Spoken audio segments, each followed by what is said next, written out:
एक और बात चली थी उस वक्त कि आरएसएस ने इतना प्रचार नहीं किया 2024 में, लेकिन महाराष्ट्र में, हरियाणा में, दिल्ली में वो ग्राउंड पर उतरे थे और उन्होंने प्रचार किया था। क्या आरएसएस के साथ कोई मतभेद था उस देखिए, वक्त? राष्ट्रीय स्वयंसेवक संघ भारत के अंदर एक अभिभावक के रूप में कार्य करने वाला एक ऐसा स्वयंसेवी संगठन है जो दुनिया के अंदर किसी देश में नहीं है और दुनिया का सबसे बड़ा स्वयंसेवी संगठन है। राष्ट्रीय स्वयंसेवक संघ राजनीतिक गतिविधियों में भाग नहीं लेता है, अपने केवल सामाजिक कार्यों के प्रति जन जागरण के अभियान के साथ जुड़ता है। राष्ट्रीय स्वयंसेवक संघ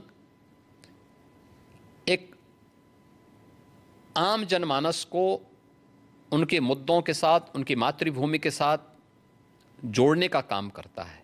राजनीतिक गतिविधियों में राष्ट्रीय स्वयंसेवक संघ का कोई भी हस्तक्षेप नहीं होता है। राहुल गांधी हर राज्य में जाके यही कह रहे हैं कि राष्ट्रीय सेवक संघ सभी भारतीयों को एक जैकेट में, एक विचार, एक सोच, एक एजुकेशन, एक किस्म से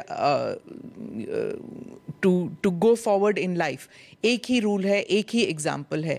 और भारत में ये नहीं चलेगा। भारत में डाइवर्सिटी बहुत है। क्या एक भारत और श्रेष्ठ भारत नहीं बनना चाहिए?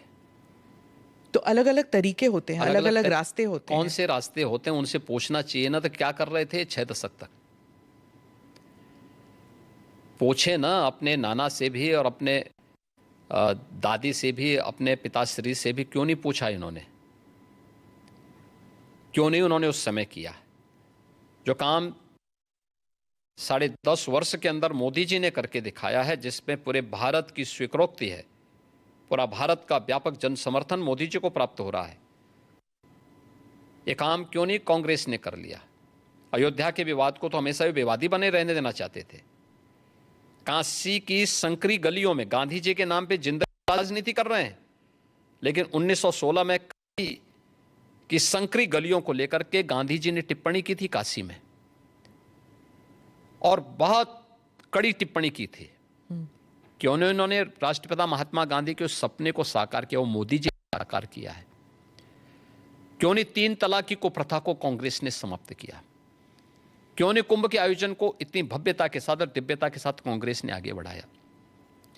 क्यों नहीं देश के अंदर इंफ्रास्ट्रक्चर के वर्ल्ड क्लास मॉडल को कांग्रेस देने में क्यों विफल रही है? एक भारत श्रेष्ठ भारत के ये सभी अवसर हैं। और अयोध्या में आज तो राम मंदिर का निर्माण भी हो गया, एक नई अयोध्या के दर्शन सबको हो रहे हैं, जिस रूप में पूरा अयोध्या के प्रति लोग लालायित दिख रहे हैं। लाखों लोग प्रतिदिन आ रहे हैं दर्शन करने के लिए।